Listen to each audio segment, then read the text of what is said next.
Assalamualaikum warahmatullahi wabarakatuh. Halo guys, kembali lagi bersama saya Bobi Herin dan kita akan mengomentari Habib Ribo di podcastnya Deddy Kobuzer.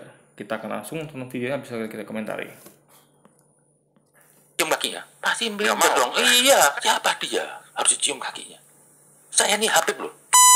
Kalau emang takdir saya harus mati dibunuh, saya ikhlas. Untuk kebenaran nih. 5, 4, 3, 2, 1 and close the door. Habib Zain Assegaf. Ya. Habib, apa kabar? Baik, alhamdulillah. Saya biasanya kenalnya dengan Habib Kribo. Iya, panggil aja Habib Ribu. Nggak apa-apa ya? Nggak apa-apa. Nanti nggak sopan. Oh, nggak apa-apa. Nanti saya menistakan Habib. Cuma nama. Nggak apa-apa ya, Bib? Iya. Kok bisa Kribo, Bib?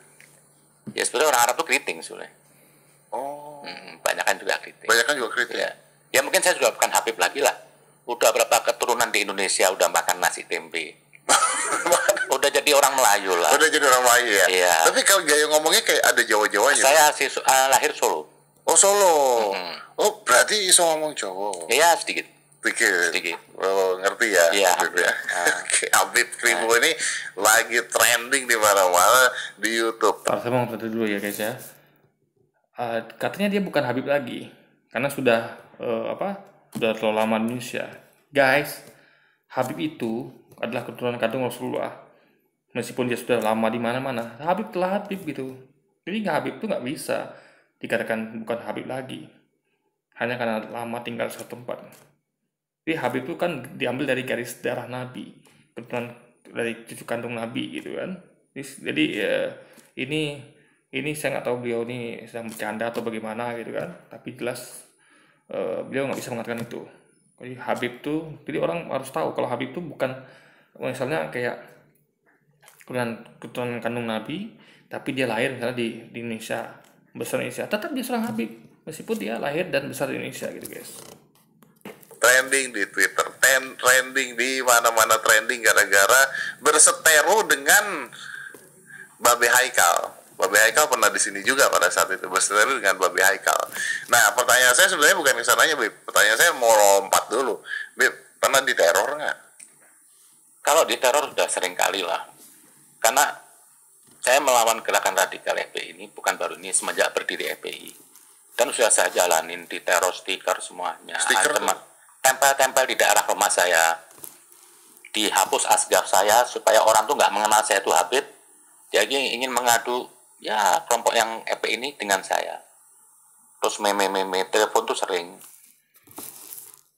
Yang mengadu domba kan dia gitu. Mengadu domba umat Islam dengan FPI. Mengadu kita kelompok Islam lain dengan FPI. Justru beliau ini yang sedang mengadu domba guys. Dengan cara apa? Menjelek-jelekan FPI, menyerang FPI, menyerang Habib Rizik Syihab, menyerang Habib Bahar Smith gitu. Justru beliau yang sedang mengadu domba sekarang ini. Buktinya beliau menyerang. Nah kalau saya tidak, kalau saya ini sedang tangkap mengkritik pemikirannya gitu. Saya tidak menyerang beliau. Kalau memang beliau seorang Habib, saya hormat. Tapi saya tidak bisa menafikan untuk mengkritik pemikirannya. Ya, jadi nggak bisa mentang-mentang Habib lalu pemikirannya pasti benar, nggak. Karena Habib juga manusia yang tentu bukan sempurna ya. Nabi sempurna, kalau keturunannya belum tentu. Makanya ada banyak perbedaan di antara para Habib, dan ini tidak boleh menyerang Habib. Apakah Habib Bahar sendiri pun ya itu tidak pernah menyerang Habib Lutfi. Meskipun ada umat Islam yang mengkritik pemikiran Habib Lutfi, tapi beliau tidak pernah menyerang Habib Lutfi. Tapi ini tidak, beliau menyerang Habib lain. Tapi kita jalanin lah, itu kenikmatan loh. Disamperin? Samperin datang, tapi kali Ngomong-ngomong teror ya, Anda tahu ya, ini dia alami lebih dahsyat daripada beliau ini. Kalau beliau mengakuinya itu teror, bagaimana dengan teror yang dialami oleh Habib Bahar Smith? Dilempari kepala apa tuh guys ya, kepala kerbau atau kepala apa itu? Habib Rizik Syihab bahkan diteror hingga ke Mekah. Di Mekah tuh beliau dipasangi apa gitu kan? Kalau tahu itu kan? Penembakan sniper di rumahnya dan teror-teror lainnya, bahkan masuk teror dengan ancaman pelaporan dan dipenjara. Jadi teror yang dialami beliau ini nggak ada apa-apanya dibandingkan dialami oleh Habib Rizik Syihab dan Habib Bahar Smith guys. lah. Datang balik tuh gimana nganter Ya saya paket? turun, mungkin rasa takut tuh gimana? Ya dia pulang kembali. Oh gitu. Ya pernah sekali anak saya, bah ada tamu datang maghrib, saya turun, biasa juga siap. Saya tanya orang pakai apa, pakai peci ini. Saya turun, ada berapa orang, balik lagi jalan. Nggak pernah ngomong langsung. Ya, nggak pernah ngomong langsung. Dan saya suka nggak ingin menghadapi kelompok-kelompok mereka untuk dialog. Karena mereka itu bukan untuk cari kebenaran, hanya ingin memaksakan kehendak. Dengan Ini namanya main hakim sendiri. Kita harusnya kan tabayun, dialog. Islam tuh guys mengedepankan dialog. Siapapun itu dialog. Ya. Anda tahu Nabi ketika dicaci maki oleh pengemis Yahudi buta, beliau tetap menafkahi gitu, mengasihi gitu, dan juga yang lain juga beliau dialog. Para nabi misalnya kayak Nabi Musa, separah apapun Firaun, beliau dialog sama Firaun. Ingat, Firaun tuh bukan mencari kebenaran loh guys. Ya, Firaun ketika dialog dengan Musa itu bukan dalam rangka mencari kebenaran. Firaun mau memaksa Musa untuk mengakui diri Tuhan. Kurang fasik apa Firaun? Ya kan? Kurang sesat apa Firaun? Ya kan? Kurang jahat apa Firaun dengan menggunakan kuasanya dia menjadikan orang budak semuanya. Kan membunuh orang seenaknya. Nah, apakah Nabi Musa tidak berdialog? Berdialog. Bahkan Nabi Musa pun berdialog dengan orang yang sekelas Firaun. Nah, apa saya tanya sekarang? Apakah Rizik Syihab atau Habib Rizik itu seperti Firaun?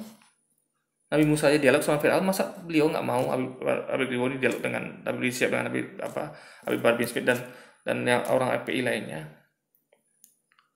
Mana yang lebih sesat? Mana yang lebih jahat? Ya, orang-orang kayak FPI atau Firaun, saya tanya. Jadi ini jelas Habib Rizik adalah orang yang senaknya gitu guys. Jadi tidak mencerminkan Islam ya. Islam itu mengedepankan dialog, tapi beliau tidak mau berdialog gitu. Jadi beliau tuh selalu serang di media. Kalau saya ini yang saya serang adalah pemikirannya, bukan orangnya. Saya tidak ada masalah dengan Habib Rizik, tapi saya serang adalah pemikirannya, ya kan? Jadi intinya adalah dan lagi saya kalau di dialog dengan Habib Rizik saya mau saja gitu. Jadi kita tuh tidak, bahkan Rizik Habib pun pasti mau berdialog dengan Habib Rizik, tapi dia tidak mau guys. Berarti kalau ada orang yang merasa benar sendiri lalu tidak mau dialog, itu apa namanya? Orang sombong kan? Hanya orang sombong yang tidak mau berdialog dan menganggap dia benar sendiri. Saya benar, saya masih mau dialog gitu. Mungkin ada beliau tuh yang satu itu kita ketahui gitu kan. Nah, jadi kita tidak pernah menutup ruang dialog guys. Seperti Habib Rizik Syihab dan Habib Rizik, tapi beliau ini Habib Rizik ini adalah menutup ruang dialog. Jadi itu namanya semena-mena guys. Tidak memberi orang kesempatan untuk bela diri ya. Jadi beliau serang, dia serang terus ya, tanpa memberi kesempatan untuk dialog dengan cara ancaman atau apapun. Jadi nggak harus saya layani lah gitu. Kalau mungkin misalkan ada kelompok-kelompok yang tokoh tertentu, maaf misalkan Rizik mau dialog, saya layanin. Oh, karena tokoh-tokoh tertentu. Ya. Sekalian kalau mau dialog sekalian. Saya hadapin. Tapi kalau untuk ya, ini beliau ini sedang berbohong. Katanya tokoh tertentu kayak Habib Rizik beliau jabanin. Anda pernah nonton nggak podcast yang viral itu, yang dia debat dengan Egy Sujana tentang Pancasila? Itu kan beliau sedang dialog dengan Egy Sujana. Jadi itu bukan dialog. Juga ketika dia dialog dengan Haikal Hasan, satu lagi dengan Egy Sujana, lagi dia 2 kali beliau ini dialog dengan Egy Sujana. Jadi guys ini saya herankan, kok bisa seorang Habib ngomongnya begitu? Ya, lisan dengan perbuatan berbeda. Dia mengatakan tidak mau dialog. Dia maunya tokoh sekelas Habib Rizik Syihab. Tapi faktanya ya, dengan Egy Sujana dia dialog. Dengan Habib Hasan dia dialog gitu. Bahkan mungkin dengan Deddy Corbuzier dia dialog juga gitu. Jadi maaf guys, ini adalah ciri orang yang munafik, saya katakan ya, jujur saya katakan munafik. Kenapa? Karena lisannya itu tidak sesuai dengan perbuatannya. Untuk ngadepin yang kadun-kadunnya bagi saya ini ya buang-buang energi lah. Karena mereka bukan mau cari kebenaran. Mau cuma amarah aja lah. Ya. Tapi ya saya nggak ada lah, mau takut sedikit saya nggak ada. Nggak takut sama sekali. Bismillah. Kalau emang takdir saya harus mati dibunuh, saya ikhlas. Untuk kebenaran nih. Keras sekali itu kata-kata. Ya kebenaran harus keras. Dia mengkritik FPI, Habib Rizik karena keras kata dia kan, karena radikal itu kan keras. Katanya nanti mau membubarkan merazia tempat-tempat ruang makan ketika bulan puasa, tempat-tempat maksiat. Itu kan keras tuh guys. Karena juga yang biasa melakukan itu adalah polisi, kadang TNI, Satpol PP kan. Nah, jadi dia ketika dia mengkritik itu, ya, dia sendiri keras gitu. Maaf ya, ini jadi gini, kalau dia memang mengajarkan kelembutan, ya kan? Kenapa dia pada cari jalan keras gitu? Katanya kebenaran itu adalah keras gitu.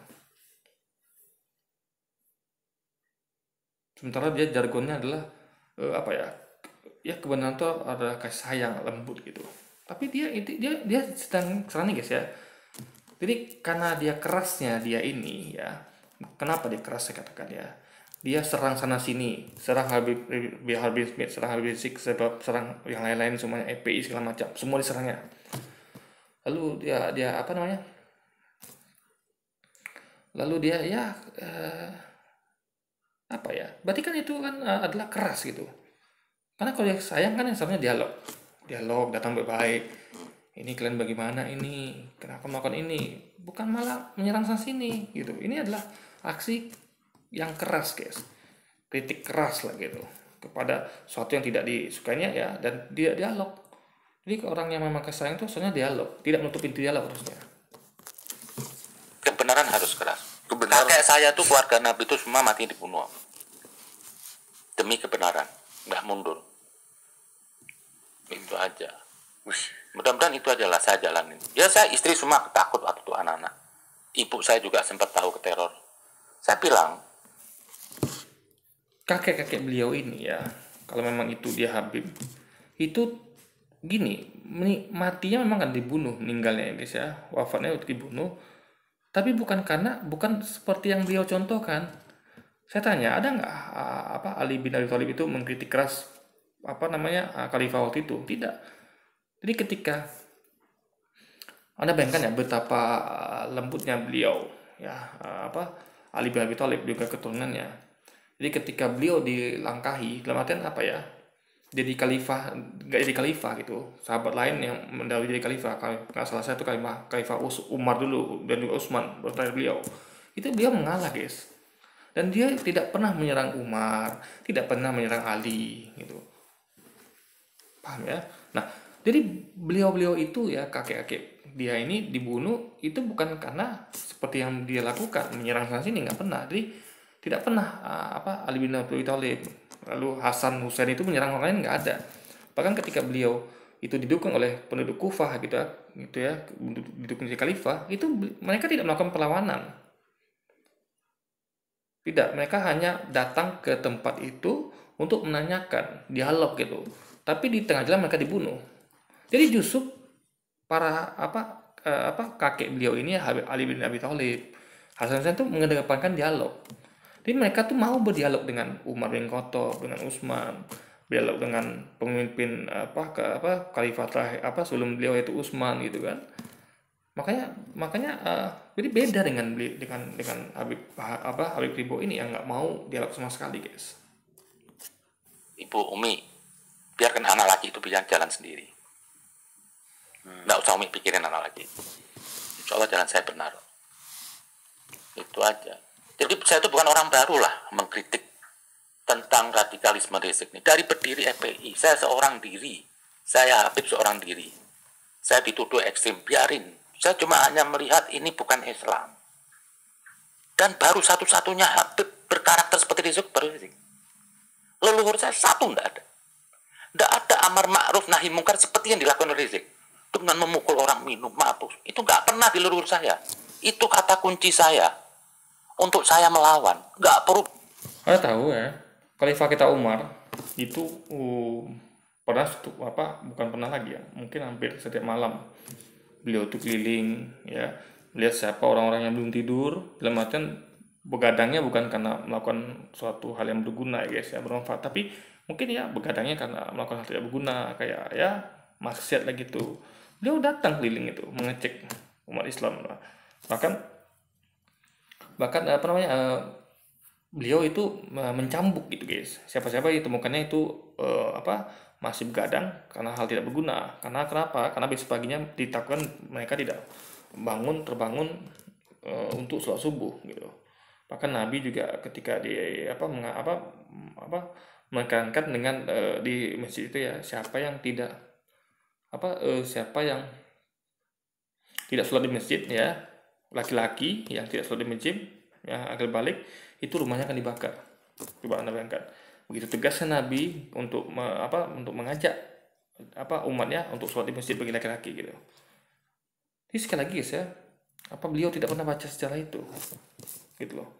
Ini Nabi itu ada saatnya beliau tegas, keras, ada saatnya beliau lembut. Jadi Nabi itu tidak melulu lembut belaka. Juga ketika Nabi hendak merebut Mekah, Nabi tidak merebut dengan lembut. Nabi datang dengan pasukan. Untuk apa? Untuk membebaskan Mekah dari maksiat. Ini Nabi itu datang ke Mekah itu bukan dengan datang dialog gitu, enggak. Datang dengan pasukan guys. Hanya dengan pasukan lah bisa direbut Mekah dan bisa terlaksana syariat Islam di sana, di mana dihapuskan semua yang maksiat, penyembahan berhala. Itu dengan ketegasan Nabi, dengan keras guys. Bawa pasukan itu keras loh. Meskipun tidak jadi peperangan, karena kaum kafir itu sudah takut duluan kan melihat kekuatan dari pasukan Nabi. Buka kitab-kitab yang banyak lah. Itu saya lawan. Mungkin saya dulu Jadi dia hanya taunya lawan, tapi tidak merujuk ke kitab. Ini guys, ini yang saya katakan tanpa ilmu itu. Kita kalau ini gini, oke dia beralasan mencontoh Nabi katanya. Tapi mencontoh Nabi itu kan harus lihat kitab. Kitab itu diterangkan semuanya bagaimana perilaku Nabi. Jadi kitab itu isinya semuanya adalah kebanyakan itu perilaku Nabi, perilaku para sahabat. Kita tahu dari kitab itu, adab-adabnya bagaimana, akhlak bagaimana gitu. Jadi nggak bisa jadi dia tuh tahunya hanya lawan tanpa merujuk pada dalil. Bagaimana bisa coba guys? Ya. Yang dilawannya adalah sama umat Islam gitu. Ya kan? Ini sangat menyedihkan guys. Jadi orang yang ngomong tanpa dalil, melawan tanpa rujukan ini berbahaya. Ini maka saya katakan ini bisa dirumus kepada kesesatan yang nyata guys. Kalangan Habib juga saya dianggap radikalisme. Biarin. Yang penting catatan saya di atas orang baik. Saya cuma niat baik dan ini bukan gerakan Islam dengan cara teror. Ini apa? Bukan akhlak Rasul. Nabi itu santun. Nabi itu terhadap peminum aja dideketin. Ada kisah Nabi dengan seorang peminum yang tiap hari minum, enggak dipukul sama Nabi. Bahkan suatu saat ada sahabat mencaci maki mereka, Nabi marah keras. Biar dia peminum tapi dia cinta sama saya. Jangan kamu. Nah, ini gerakan FPI dari pertama saya lihat. Nah, tadi kan asalnya kan Nabi melarang orang itu jangan dipukul karena cinta sama Nabi. Saya tanya sekarang, orang-orang yang minum itu apakah semua cinta sama Nabi? Jadi dia memakai dalil, anggaplah itu, saya nggak tahu itu hadisnya dari mana dia dapat itu kan, saya nggak terlalu nyampe ke situ. Tapi kalau itu pemikiran logikanya guys, makanya berarti kan poinnya adalah Nabi tidak suka ada orang pemabuk dipukul karena cinta Nabi. Saya tanya sekarang, pemabuk itu apa semua cinta Nabi? Kalau memang mereka cinta Nabi, tentu mereka akan sholat, mereka tidak akan mabuk. Orang cinta Nabi guys itu nggak mau maksiat. Orang yang maksiat tuh biasa nggak cinta Nabi. Kenapa? Nggak mau contoh Nabi kok. Gitu. Tapi orang yang cinta pada sesuatu tuh dia akan berusaha untuk berbuat yang terbaik. Contoh, kayak kita mencintai Habib Rizik, kita nggak mungkin tidak mencintai beliau gitu. Dalam artian kita malah menyerang beliau kan nggak mungkin gitu. Jadi intinya adalah tidak semua pemabuk itu cinta pada Nabi. Kalau dia pakai rujukan kalau Nabi tidak melarang orang itu untuk memukul pemabuk itu karena dia cinta pada Nabi. Ini Islam sudah rusak. Bukan lagi damai. Tidak ada gerakan dakwah amar ma'ruf dengan cara neken, ngancurkan rumah orang. Enggak boleh. Amar ma'ruf itu. Kapan FPI pernah ngancurkan rumah orang, guys? kita punya keyakinan kalau saya ingin mengajak Bro Deddy ini baik, saya punya keyakinan Bro Deddy ini baik. Tapi kan dengan alasan membela agamanya kan gitu, agama saya juga gitu ya. Tidak, oke. Lah, membela agama itu harus pakai aturan agama. Jangan pakai aturan sendiri. Tapi kan ada sejarahnya, misalnya perang karena membela agama kan ada gitu.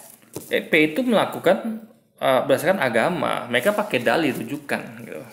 Jadi bukan atas apa mereka sendiri, guys.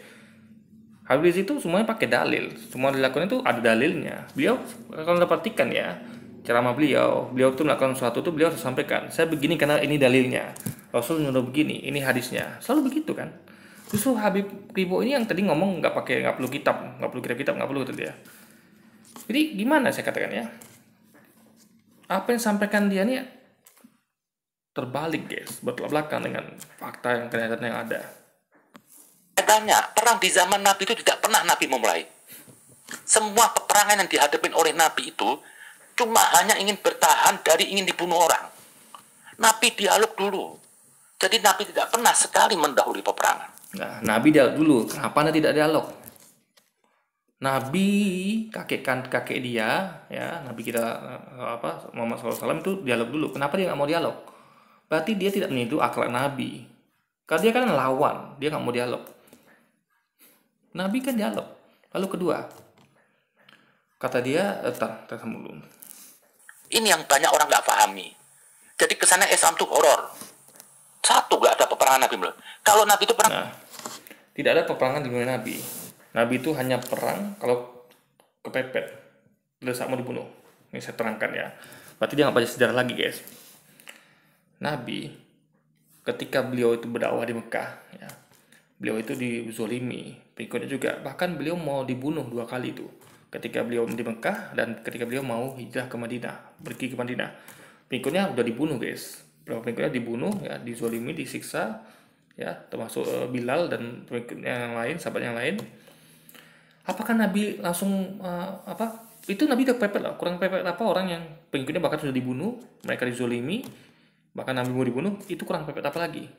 Apa Nabi perang untuk bela diri? Tidak, Nabi tidak perang dalam bela diri. Kenapa? Karena perintah perang belum turun. Yang ada perintah hijrah. Nabi disuruh hijrah ke Madinah. Ini Habib Ribo nggak pernah baca sejarah kayaknya. Udah salah besar kalau dia katakan Nabi itu hanya perang dalam bela diri, itu salah besar. Nabi tidak memulai perangan. Nah, ketika Nabi sudah ke Madinah, ya, ingat ya, dia klaim dia adalah Nabi itu perang untuk bela diri, untuk membela dirinya. Berarti kan tidak bela agama dan bela Allah, ya. Sementara FPI itu kan bela agama, bela Allah. Nah, ketika Nabi sudah di Madinah, barulah turun perintah, perangilah lengkapi dimanapun mereka berada. Nah, tujuannya apa? Untuk bela agama, untuk bela Allah. Ya.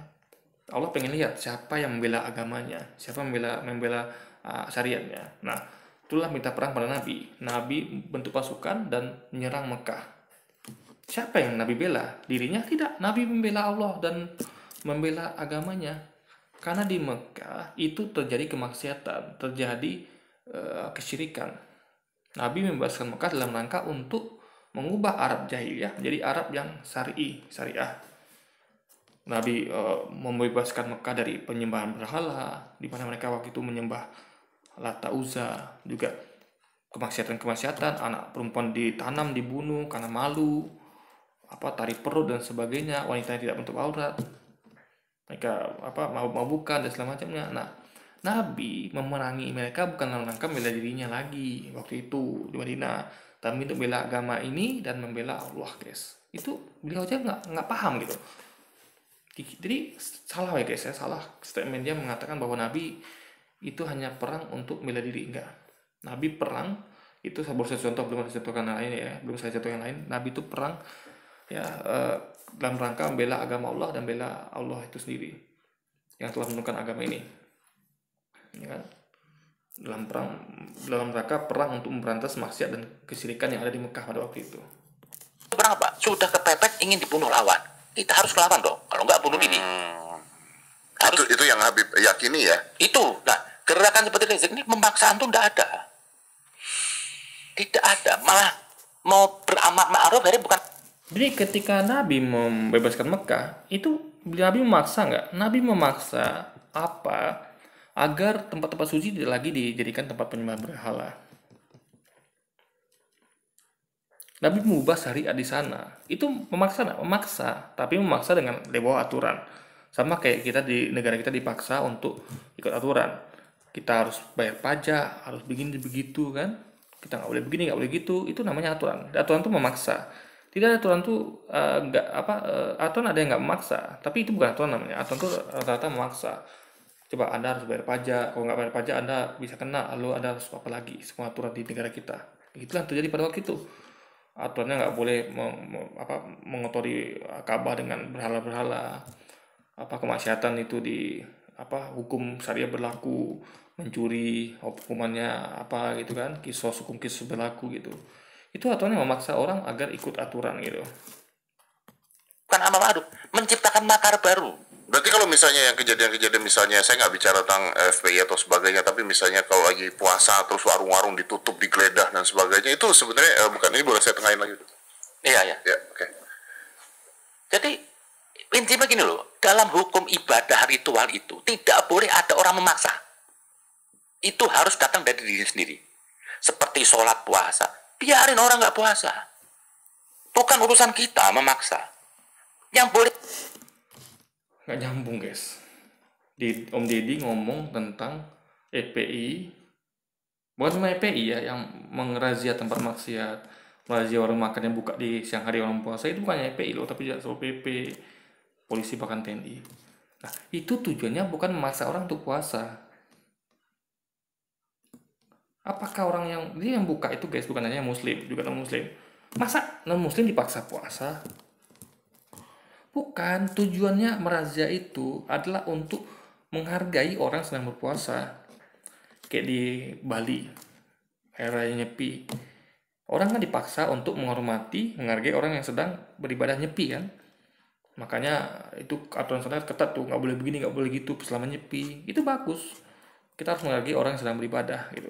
Jadi konteksnya adalah ketika EPI melakukan itu, bahkan juga Satpol PP, polisi itu adalah untuk mengajarkan orang arti menghargai toleransi terhadap ibadah agama orang lain. Ya dong, kita harus menghargai orang sedang beribadah itu. Jadi kita nggak boleh saya aja guys ya, kalau punya akhlak ya, kalau Habib juga kalau dia punya akhlak, ketika orang sedang puasa ya, saya tidak akan mau makan minum depan dia, karena saya berarti tidak menghargai dia lagi susah lapar haus, kita senaknya aja kita makan minum depan dia gitu guys. Itu nggak boleh. Jadi kita harus memaksa diri kita untuk menghargai orang gitu. Itu pelajaran untuk menghargai orang yang sedang melakukan ibadah, apapun ibadahnya. Kalau lagi sholat contoh, masa lagi sholat kita main petasan? Coba kan orang sholat tuh kan harus tenang, harus fokus zikir. Kita main petasan mengganggu kusukannya, sama kayak orang lagi puasa. Itu kan dia lagi kusuk berpuasa, tangan lapar minum, masa kita makan minum depan dia? Itu jadi konteksnya adalah bukan memaksa orang untuk puasa, bukan memaksa orang untuk sholat, tapi memaksa orang untuk menghargai orang sedang beribadah gitu. Dan itu bagus. Soalnya menghargai ibadah orang lain itu bagus guys. boleh kita tanggepin, kita sikapin itu kalau perbuatan zalim.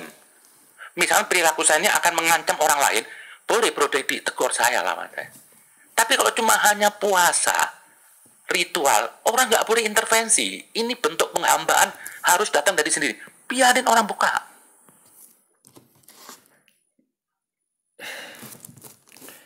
Orang lagi mengajarkan bagaimana menghargai orang sedang beribadah gitu. Kalau gitu caranya ya bebas berarti. Orang lagi puasa kita makan minum depan dia. Orang lagi sholat bikin petasan. Umat lagi nyepi di Bali kita bikin ribut, kita bikin gitar, kita putar musik keras, kan nggak begitu caranya guys. Gitu loh. Bagaimana ini coba? Ya kan? Jadi intinya adalah ada bayangkan ya, bahkan anak kecil yang ngerti adab, ya, ya kan? Saya pernah melihat beberapa contoh, misalnya kayak ketika orang lagi sholat, misal ya kayak misal saya lagi sholat, misalnya anak saya kan ribut tuh, padahal cuman ributnya mungkin nonton di HP, tapi berisik saya lagi sholat gitu kan. Nah langsung istri saya atau kadang ya ada yang lain ngomong gini, ih papa lagi sholat itu jam berisik ya gitu. Hargai orang lagi sholat guys, gitu loh.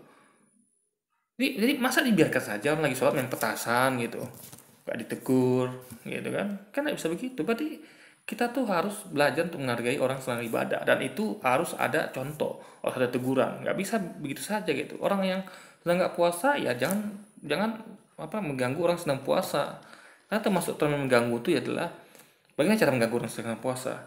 Itu tadi makan minum depan mereka gitu, buka warung makan minum, sehingga orang akan gampang untuk membatalkan puasa guys gitu. Karena ada pengaruh, ada visual gitu, ada kita aja lagi puasa ya, kita menghindari tontonan yang menggugah selera, kayak tontonan kuliner kita hindari. Mending kita nonton yang lain, mending tidur lagi gitu, untuk agar menjaga puasa kita tuh bisa tidak mudah tergoda oleh visual-visual tentang makanan minuman guys. Kenapa kita harus memaksakan? Kenapa kita terusik? Dan kita di Indonesia ini nggak hanya semua Muslim. Ya, kalau gitu ngomong gitu bukan hanya kepada FPI, ngomong juga kepada Satpol PP, Polisi TNI yang merazia itu, coba. Ngomong sama Satpol PP, Polisi TNI, bukan hanya. Jadi kenapa dia hanya ngomong pada FPI gitu loh, ya kan? Gitu loh. Jadi belajarlah menghargai. Jadi hanya menekankan pada hargai orang yang sedang buka warung. Loh, orang buka warung itu bisa kapan aja, ya kan? Orang puasa nggak bisa. Orang puasa tuh hanya 30 hari belum puasa bulan Ramadan. Jamnya itu dari jam jam 5, jam 4 lewat ya, setengah 5 sampai jam 6 sore atau jam setengah 7. Itu saja waktu puasa. 30 hari dalam setahun, dari subuh sampai maghrib. Selebihnya kan ada bebas jualan gitu. Masa bisa nahan sih bentar aja gitu kan? Anda bayangkan ya. Justru ketika saya perhatikan ya, banyak tuh rumah makan itu tuh atau tempat orang jualan tuh justru lakunya ketika pas mau buka sama pas mau sahur, orang ramai beli guys. Pas siang hari dikit yang beli. Itu orang yang nggak puasa 1-2. Padahal bisa pesan online, bisa kan sekarang ini kan udah zaman online. Daripada Anda makan di sana, ya ada online gitu untuk menghargai orang sedang puasa, telepon, tolong ya saya pesan ini antar ke rumah, kan bisa. Ini nggak ribet guys gitu. Kenapa Anda mesti harus makan di situ, mempertontonkan pada orang-orang, sehingga orang ini tidak khusyuk dalam beribadah. Kan ibadah puasa itu harus khusyuk gitu. Kita harus bantu dia. Saya kalau orang puasa saya bantu guys gitu, dengan cara tidak makan minum depan dia gitu. Ya kan Anda bisa pesan online gitu kan, kalau Anda tidak sedang puasa atau makan diam-diam, ngapa harus dipertontonkan sehingga mengganggu menggoda orang yang sedang berpuasa. Ada banyak agama lain. Kita harus menghargai agama yang lain. Itu aja. Lah, yang sedih itu sekarang Islam ini. Jadi kita harus menghargai agama lain. Apakah agama kita tidak dihargai, tidak boleh dihargai? Itu fatal dalam berpikir beliau ini.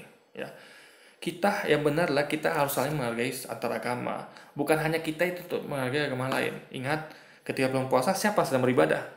Umat Islam. Ketika Natalan siapa yang beribadah? Umat Kristiani.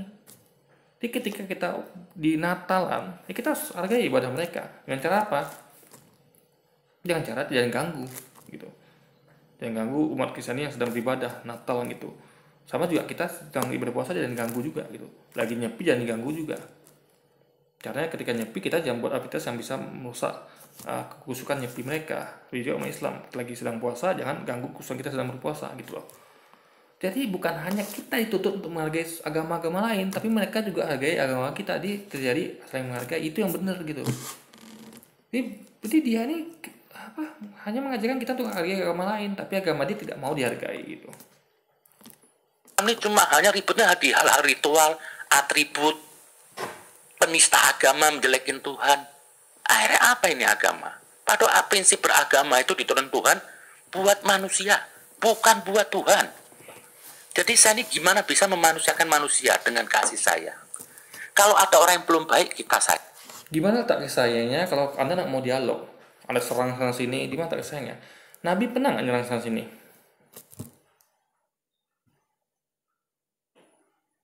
Nabi hanya menyampaikan dakwah. Dan itu dilakukan oleh para habib kita. Tidak menyerang habib lainnya. Nabi itu tidak pernah menyerang para sahabat, nggak pernah. Nabi itu guys ya, kepada musuh beliau keras, kepada sahabat beliau lembut. Apakah musuhnya? Apakah Habib Rizik Syihab itu musuhnya? Kan tidak. Sudah seimannya. Kenapa beliau begitu keras gitu? Saya sama beliau ini saya nggak keras. Ya, saya hanya nasihati dengan lembut bahkan. Saya tidak menyerang beliau ini. Saya sedang berusaha untuk meluruskan pemikirannya yang menurut saya sudah cukup menyimpang guys, dari logika berpikir dan dari akhlak gitu. Sayangin. Kalau ada orang buka warung kita datengin, nggak perlu kita paksakan loh. Karena puasa itu urusan saya dengan Tuhan. Tidak ada satu boleh ikut campur. Nah, gerakan seperti yang dulu dikontonin Rizik itu gerakan makar. Kok bisa Anda berani mengatakan itu makar? Karena dia nggak pernah mengajak kebaikan dulu. Bantu dulu siapa? Kenapa dia bawa makan? Kalau dia nggak buka makan, besok siapa yang mau ngasih makan? Tapi kan guys, apakah dilarang buka makan sehari penuh? Kan tidak. Dia bisa buka jam 5 sore. Bahkan itu lebih banyak pembelinya. Karena memang umat Islam itu belanja itu kalau beli makan itu memang jam 5 sore. Coba Anda lihat. Ketika ada orang, kenapa jam 5 sore rame ketika belum puasa? Apa dia nggak pernah melihat itu, fenomena itu? Kenapa ramenya jam 5 sore? Kenapa para pedagang itu baru mulai buka dagangan itu jam 5 sore? Kenapa? Karena itulah jam ramai pembeli. 1 jam, 2 jam sebelum orang berbuka. Siang hari nggak rame, sepi. Pagi sepi. Coba. Justru lebih, makanya guys ya. Orang, karena perhatikan ya, fenomena. Di bulan puasa tuh orang lebih banyak jualan. Dia tidak larang tutup sehari penuh, enggak. Lebih banyak penjual dadakan di hari mencari rezeki bulan puasa dibanding hari biasa. Karena mereka tahu cuan lebih besar. Orang yang biasanya nggak pernah jualan jadinya jam 5 sore itu banyak, ada keluar rumah lah jam 5 sore itu. Banyak tuh di mana orang jualan. Yang sebelumnya nggak ada gitu kan. Nah, mereka tahu rezeki itu ramai bulan puasa. Ini tidak menutup rezeki orang belum puasa itu. Nggak ada yang mengatakan kalian kok buka ini jam 5 sore pak, orang mau berbuka. Yang diimbau itu kan jam dari subuh sampai berapa jam sebelum buka gitu loh. Jadi justru lebih banyak rezeki orang yang di bulan puasa ini gitu dibanding hari-hari biasa. Sama kayak gini misalnya. Kalian tahu nggak pasar kaget? Pasar kaget itu lebih ramai daripada pasar biasa. Maksud saya bukan pasar biasa, pasar induk ya. Yang memang orang itu memang harus beli situ karena itu tempat grosir itu. Pasar biasa guys. Yang orang akan berpikir gini, besok masih ada kok pasarnya buka. Nanti sore aja lah. Tapi itu pak kalau pasar kaget nih dekat rumah saya nih, itu hanya buka setiap hari Sabtu dari jam 4 sore sampai jam 8 malam. Itu rame guys, minta ampun. Atau pasar malam. Kenapa rame? Karena bukanya hanya pada waktu itu saja. Orang tahu besok ada lagi nih. Jadi orang datang bertumpuk di pada satu waktu itu. Dan itu menjadi promosi gratis. Orang kan lihat, ini rame nih, berarti ada menarik gitu. Kalau sepi kan orang lihat kan, aduh ini cuma segini kan kurang menarik. Tapi kan rame, makanya selalu pasar kaget itu rame, pasar malam itu rame, apapun itu kayak bulan puasa juga itu rame karena orang lihat ini rame, jadi orang ikut juga meramaikan gitu guys. Ini nggak ada ini orang besok makan apa, nggak ada. Justru orang cari makan ketika belum puasa loh. Ya salah. Saya kenal beberapa orang ya, tetangga, teman, mereka yang biasa nggak pernah jualan belum puasa. Justru lancar rezekinya gitu, dapat rezeki dari jualan makanan minuman ketika jam berbuka guys gitu loh. kan banyak juga gerakan-gerakan FPI yang membantu misalnya bencana alam dan sebagainya. Oke, membantu bencana alam, tsunami kayak kemarin di Semeru, maaf ya. Saya cukup tersinggung karena dia menghina TNI, Pak Dudung katanya nggak ngasih. Loh, cuma bawa Indomie 5 bungkus ribut-ribut. Masang bendera. Oke, ada kebenaran. Tapi nggak bisa menutup bantuan dia di tsunami. Kelas FPI itu udah banyak berbuat loh. Ya. Jadi gini, kita tuh tidak boleh melupakan, kalau ini saya balik ya. Kalau dia kan kita gini, Anda boleh fokus pada ininya. Ya kan?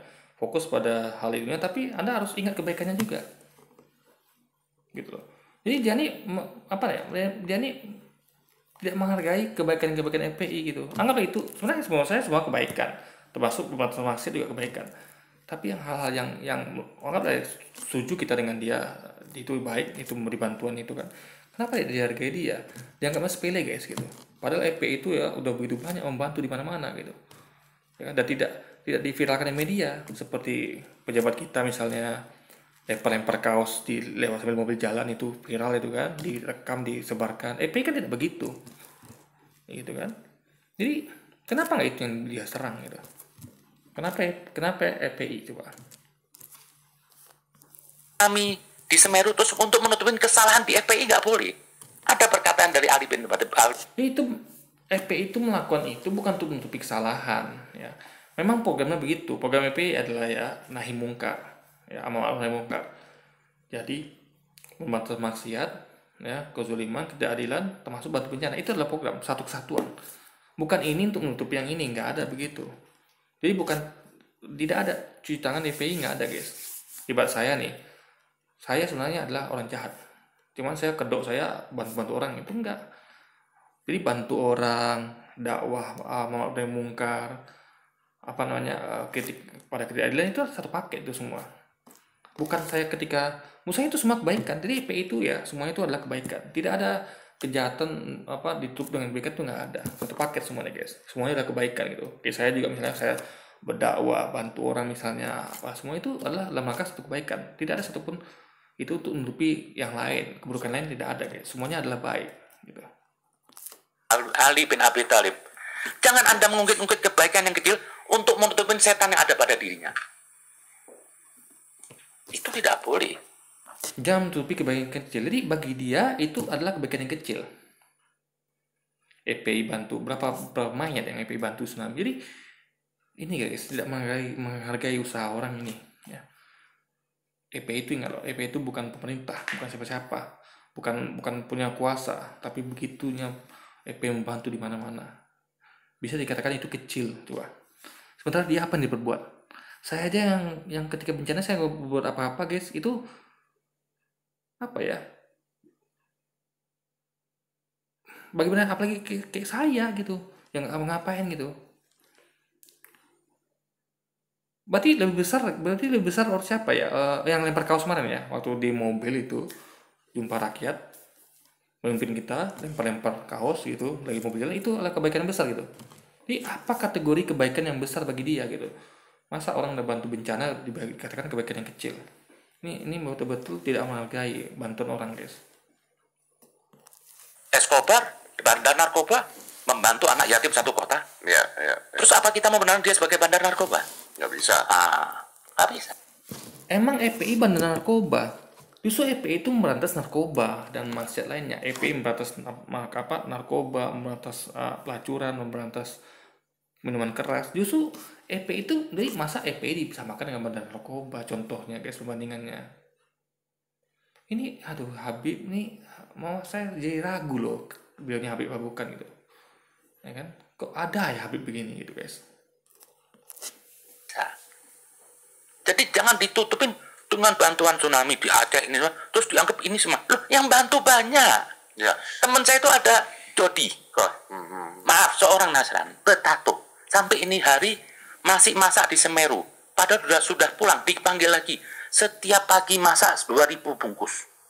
Pagi, siang, malam. Sudah pulang dipanggil lagi. Ini harusnya.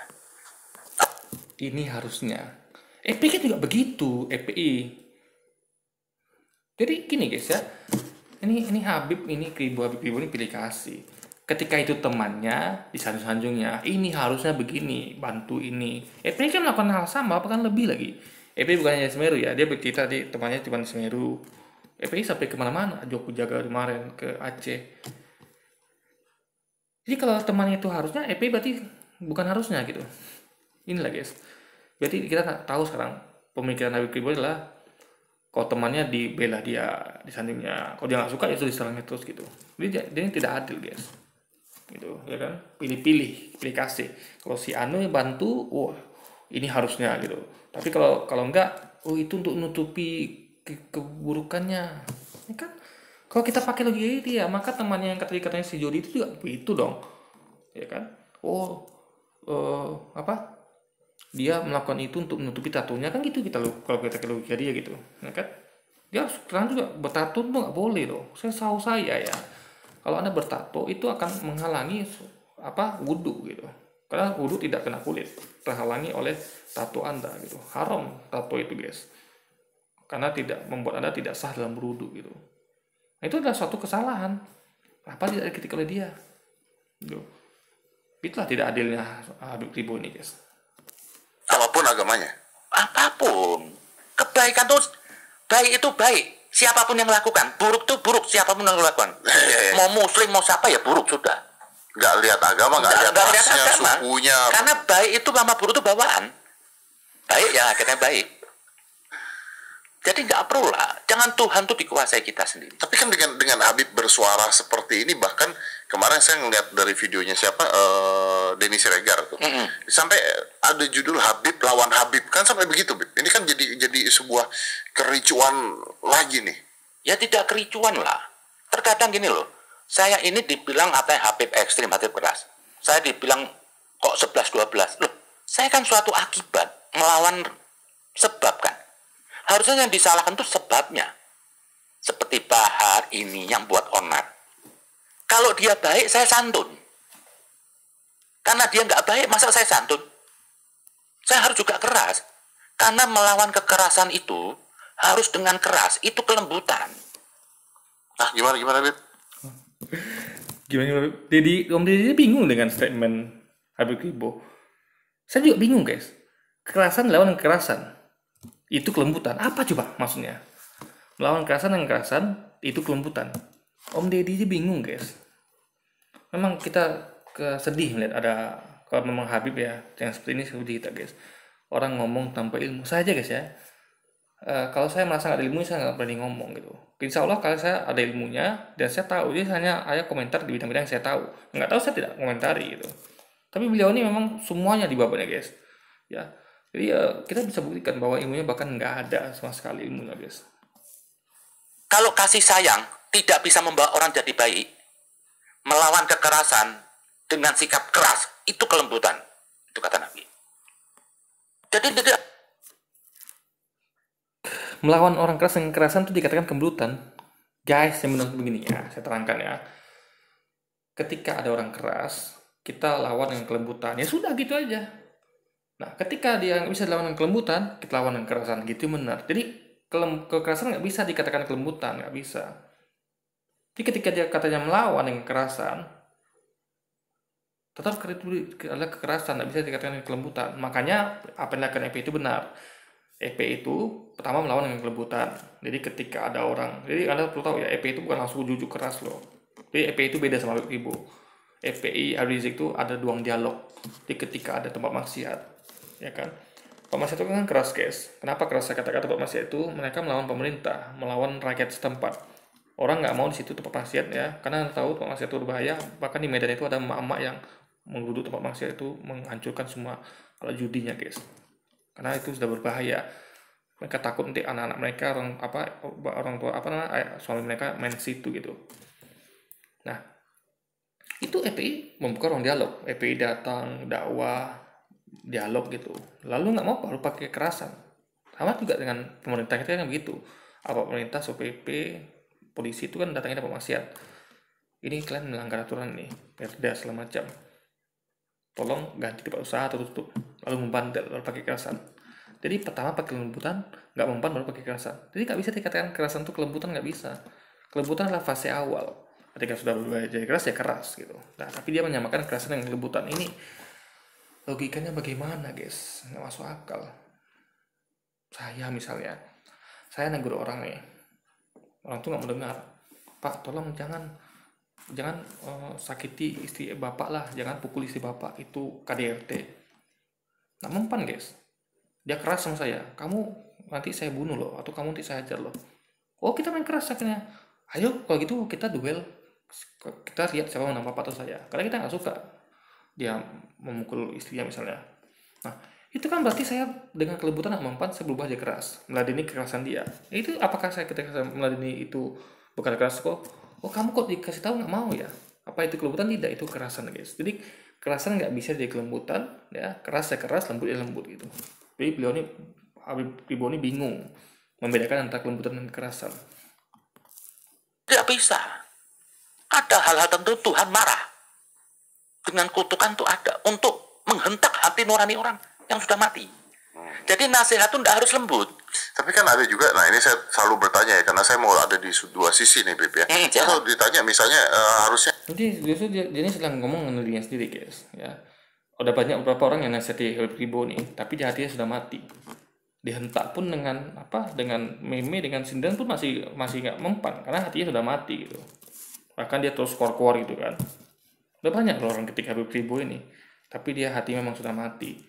Dia terus menyerang sana sini. Saya kan pada saat itu misalnya Habib Bahar gitu ya, harusnya dialog dulu dong kan dengan MUI, dengan apa, dengan Habib-Habib lainnya, kan harusnya dialog dulu. Yang harus dialog siapa sih? Kalau orang sudah bicara di luar, bisa menciptakan image negatif, itu kita harus dilawan di luar juga.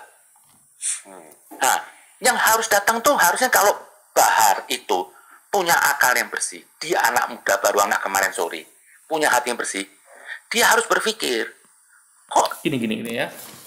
Dialog adalah ketika kita melihat suatu, misal gini, kayak di luar tuh ada kayak EPI lah, EPI kan dialog tuh. Jadi orang-orang maksiat itu kan di publik guys, nampak di publik itu, keluar mempromosikan tempat maksiatnya. Datanglah sini, ini tempat maksiat, ini tempat karaoke terbaik, pub terbaik, diskotik terbaik. Itu kan di publik, di medsos promosi, di koran TV promosi tempat maksiatnya. Warga nggak setuju datang ke EPI bantu untuk dialog. EPI kan dialog guys. EPI tidak melawan dengan di media juga. Cuman gitu aja dengan tempat maksiat di situ begini begitu. Promosi juga dia kan enggak. Dia dialog datang ke tempat maksiat itu gitu loh. Di dialog tuh, jadi kalau ada orang gitu harus kita harus datang di dialog gitu guys. Bukan, jadi dia memang anti dialog nih. Habib Ribo nih anti dialog. Dia maunya gini, serang sana sini di media gitu. Ya kan? Datang ke podcast di Kebuzer, datang ke podcastnya ini itu, datang ke IAC kemarin, datang kemana lagi gitu guys. saya nggak didukung oleh Ormas NU, nggak didukung oleh Muhammadiyah, bahkan menolak. Seperti idola saya itu Syafi'i Ma'arif tuh, sangat menolak gerakan radikal. Saya suka dengan tokoh-tokoh yang gini, masih mau turun ke bawah untuk melindungi NKRI. Dia berani mengambil resiko untuk dicaci maki. Juga guys, caci maki itu adalah siapa dulu mencaci maki? Umat Islam, tokoh sekuler. Kalau yang mencaci maki adalah umat Islam, ya dia sebenarnya sadar diri gitu. Tapi kalau mencaci sekuler, berarti dia benar. Karena jadi tidak tahu siapa mencaci. Yang mencaci Buya Syafi'i Ma'arif itu adalah umat Islam, bukan orang-orang sekuler. Ada orang yang mencaci juga saya, yang mencaci Habib Ribo itu bukan orang-orang sekuler, tapi umat Islam. Tapi yang mencaci Habib Rizik itu adalah orang-orang sekuler. Orang-orang yang ya berpaham bukan sesuai dengan sunnah lah guys, kalau kita katakan. Gus Dur. Harusnya seorang Bahar itu introspeksi diri dong. Datengin kalau perlu ke Syafi'i Ma'arif. Kalau emang saya salah. Kalau membawa permusuhan tuh nggak usah buka. Gini guys, terbalik lah. Jadi gini, yang dimasalahkan kan Abdul Bismit oleh Buya Syafi'i Ma'arif. Yang merasa orang tidak salah itu yang mendatangi gitu. Bukan Habib Bismit gitu loh guys. Gimana ya saya katakan ya, contoh kayak ada tempat maksiat, orang buka bar pelacuran, apakah mereka datang kepada Satpol PP? Kan tidak, Satpol PP datangi mereka gitu loh. Jadi orang salah yang datangi, bukan orang salah datangi orang benar gitu loh. Karena mungkin dia nggak tahu kesalahan dia gitu kan, karena yang merasa ini salah kan orang ini gitu, paham ya? Yang merasa orang ini EPI salah kan Buya Syafi'i Ma'arif, ya Buya Syafi'i yang datang ke EPI, bukan EPI datang ke Syafi'i Ma'arif, karena EPI merasa benar. Jadi orang yang merasa suatu itu salah, dia datang sana, itu logikanya guys. Kitab suci lah, itu salah. Tapi kalau membawa kasih, membawa cinta, madhab cinta, nggak usah buka kitab-kitab yang lain, pasti benar. Lah gerakannya bahannya apa? Permusuhan. loh. Apa dia tidak permusuhan sekarang ini? Dia ini sekarang ini sedang memusuhi Habib Bahar, FPI dan Habib Rizik. Ya, itu serang katakan. Ini bentuk permusuhannya dengan buat gini. Itu loh guys. Arahkan orang untuk benci. Menurut Anda gitu ya? Jelas. Seperti tuduhan dia terhadap Pak Dudung. Itu bahaya bagi saya. Jujur, saya seorang Habib, saya mau lawan mereka. Habib enggak. Dia ini sedang mengajak kita untuk membenci FPI, Habib Bahar, Habib Rizik Syihab. Jadi sebenarnya gini guys, orang-orang munafik adalah orang yang menunjuk orang lain itu begitu, padahal dia sendiri begitu. Benar. Itu tanggung jawab saya. Jadi Habib berani Ini mengatakan setahu bahwa saya ya, mengkritik Jenderal Dudung itu bukan hanya FPI. Kalau Anda lihat ya, banyak contoh kayak ya banyak lah, FNN. Kalau Anda banyak media tuh banyak guys yang mengkritik. Bukan hanya FPI, banyak media mengkritik Jenderal Dudung loh, jangan salah. Mas Esi itu juga, iya, kayak saya pernah mengkritik kan, nasihati gitu. Jadi bukan hanya FPI saja gitu loh guys. titel seseorang apapun itu, bahkan seorang Habib itu belum pasti menentukan sifat dan sikapnya. Habib itu bukan kemuliaan. Ini ada salah persepsi di banyak mayoritas muslim. Yang di Habib bukan kemuliaan. Guys, Habib itu kemuliaan. Karena dia adalah cucu kandung Nabi, keturunan Rasul. Itu bentuk kemuliaan. Dia dalam darahnya mengalir dari Rasul. Dia harus menjaga sikap perilaku akhlaknya gitu. Masa dikatakan dia Habib bukan kemuliaan gitu kan? dibilang Jadi nggak heran kalau dia berbuat seenaknya gitu, serang-serang sini. Dia tidak sadar kalau titelnya adalah Habib gitu guys, ya kan? Apalagi serangnya adalah sama Habib juga gitu. Ahlul Bait keluarga Nabi yang dalam Al-Quran itu pengkhususan kaitan dengan ajaran suci. Dikaitkan lagi dengan ayat Al-Azhab 33. Mereka yang disucikan wa yutathiru tathiro. Jadi ada Ahlul Bait ini 5 khusus. Mereka ini manusia suci. Rasulullah, pokoknya ada 5 lah. Ya. Nah, saya nggak menjelaskan itu ya. Lah ini yang diminta ketaatan mutlak. Kalau ke bawah ini saya cuma sebatas label Habib. Tidak ada jaminan kemuliaan. Tidak ada jaminan. Anda mengatakan tidak ada kejaminan. Tidak ada jaminan. Menjadi Habib itu bukan suatu prioritas. Kalau menjadi Habib itu suatu prioritas, berarti semua Habib benar dong. Gini ya, dia nggak ngerti masalah kemuliaan. Ingat ya, Nabi mulia, para sahabat mulia, para tabi'in mulia, para ahli hadis mulia, para ulama mulia, bahkan para penguasa yang mereka tuh yang amanah mulia, gitu, guru-guru mulia. Jadi mulia itu bukan hanya sebatas pada Nabi saja. Saya juga bisa jadi mulia kalau saya memang melakukan hal-hal mulia gitu. Jadi orang tuh ditentukan kemuliaannya dari dari perbuatannya, dari ucapannya, juga dari, apalagi kalau dia adalah seorang pemimpin, dia seorang yang guru, seorang apalah gitu, ulama gitu. Gitu loh guys logika berpikirnya. Orang jadi baik itu tergantung perilakunya. Kalau menjadi Habib itu suatu kehebatan, ya pasti semua Habib baik. Ternyata dalam Al-Quran pun ada banyak dari keturunan Nabi yang fasik. Jadi yang dibilang Ahlul Bait itu saya minta kepada semuanya itu pengkhususan. Setelahnya saya ini tidak ada jaminan. Saya mau tanya sekarang, ayat Quran yang mana yang mengatakan keturunan Nabi itu banyak yang fasik gitu? Saya belum pernah mendengar guys. Tidak beda dengan Bro Dedi dengan yang lainnya. Oke. Saya paham di sana. Nah, ada kan kata-kata dari Habib Kibo yang mengatakan bahwa saya bilang panggil Habib Kibo nggak apa-apa nih. Nggak apa-apa, Habib Ribu, saya lebih suka. Jadi kalau kita menyamakan Habib dengan Bom Deddy lainnya, ya, saya tanya sekarang, ya. Berarti kalau gitu jemaahnya, pendukungnya Habib Lutfi bagaimana? Pendukung Habib Rizik gimana? Pendukung Habib lainnya gimana? Mereka yang mengeluarkan Habib gimana? Berarti salah dong, gitu. Guys, kita harus memuliakan siapa saja yang layak dimuliakan. Para habaib, para ulama, para guru, para orang tua. Kita harus memuliakan mereka semua. Bukan hanya Nabi loh. Para tabiin. Semua yang layak kita muliakan, yang mulia kita harus memuliakan. Gitu loh. Bahkan penguasa yang amanah pun harus kita muliakan. Masa cuma kita harus memuliakan Nabi saja gitu. Ada beberapa kalimat dari Habib Kibo yang mengatakan bahwa banyak sekali pemuka agama ini yang dijadikan badut politik. Ya, Ya, betul. dari mana Habib bisa meyakinkan orang-orang? Mereka juga akan membalas pasti Habib Rido Ya. ini juga pasti badut politik juga digunakan Oke. oleh politik gitu. Oke.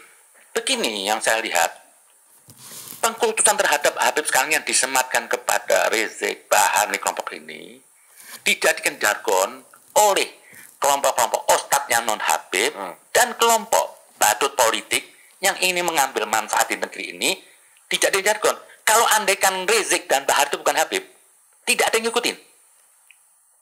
Nah, di sini kelihatan sekali kan, andaikan FPI itu bukan Habib pemimpinnya, saya yakin nggak ada yang ngikutin. Karena gerakan ini nggak benar. Guys, ya, semua itu ada pengikutnya. Bahkan orang yang salah pun ada pengikutnya. Jadi apa ya? Saya katakan terus terang ya, dia ini nggak ngerti logikanya, nggak ngerti deh guys. Apapun itu, Anda mau benar masalah pun pasti ada yang ngikutin. Jadi pengikut itu akan mengikutin apa yang dia ya sesuai dengan dia. Orang jahat akan ngikutin pemimpin yang jahat.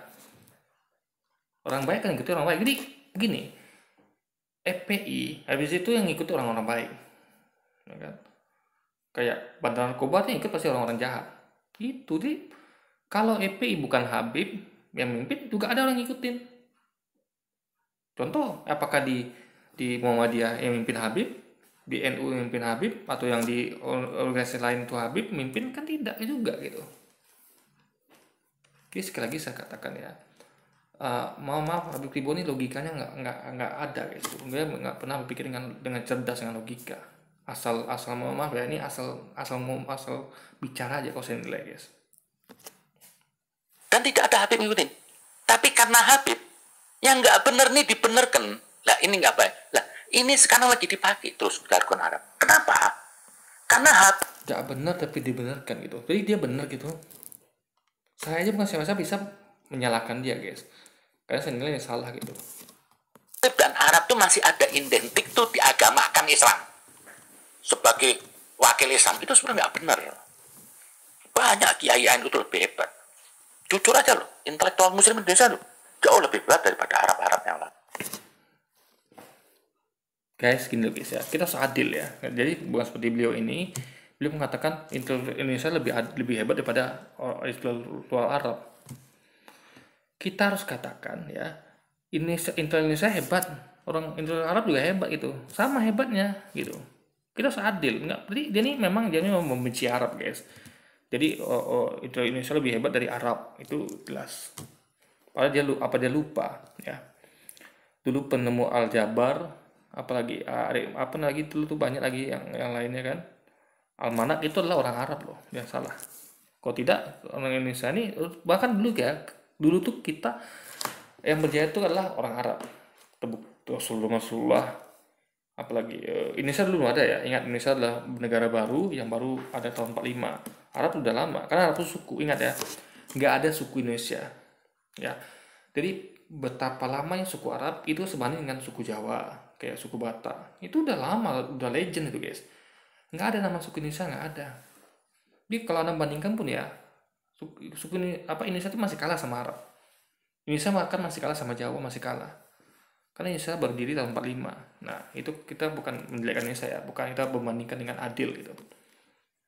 Jadi bagaimana bisa Anda katakan intelektual Indonesia lebih hebat daripada Arab?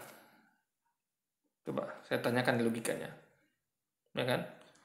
Indonesia aja baru berdiri 45. Kalau dulu memang ini sebelum Indonesia berdiri banyak hebat. Kerajaan Sriwijaya, Mataram, Samudra Pasai, hebat-hebat itu. Kalau di Arab itu kayak ada kekhalifahan, Rasulullah, kekhilafan para sahabat, Utsmaniyah, Abbasiyah, hebat-hebat itu semua gitu. Bahkan mereka membantu kita memerangi Belanda, coba.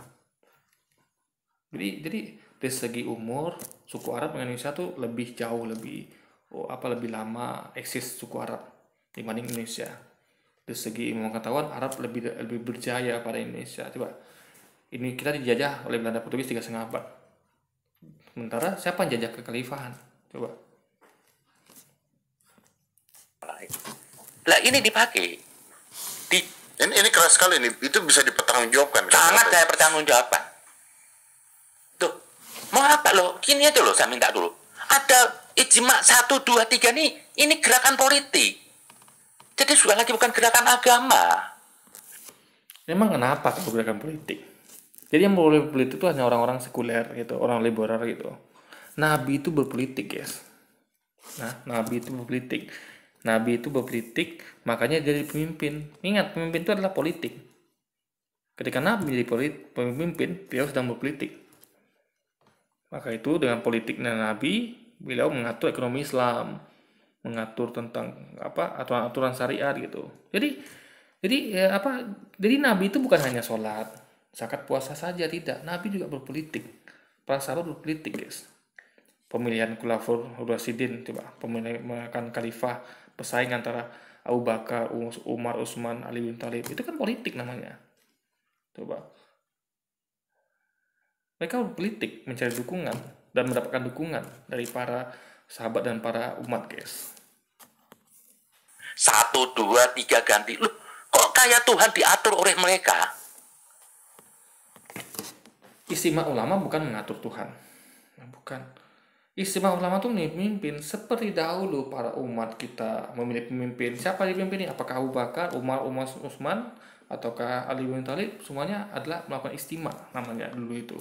Memilih siapa khalifah. Jadi memilih khalifah, memilih pemimpin itu bukan mengatur Tuhan namanya, bukan. Jadi Ibu ini bisa bedakan mana mengatur Tuhan, mana milih pemimpin gitu. Ingat kan waktu itu ada ijma 1, 2. Kok berubah, dukung ini, berubah, dukung ini. Ini sudah agama rusak. Kok mengapa istimewa itu kan bermusyawarah, memilih pemimpin. Di mana letak tadi kata dia agama rusak itu di mana? Berubah, kenapa berubah? Karena namanya musyawarah. Menilai kriterianya apa gitu. Yang agama rusak adalah milih pemimpin itu tidak berdasarkan dari Quran dan hadis. Istimewa itu berdasarkan dari yang memilih itu para ulama. Ya, istimewa namanya. Jadi kalau itu saja salah, rusak, bagaimana dengan yang lain di luar agama tuh? Yang para partai politik itu yang rusak seharusnya, guys. Kenapa? Karena mereka memilih pemimpin itu bukan berdasarkan pada agama, tapi memang sekendak hati mereka. Milih pemimpin siapa yang kira-kira mendukung dia ide politiknya dipilih gitu kan. Jadi dia nih seharusnya kalau menyerang, serangan juga itu semua yang partai politik itu coba.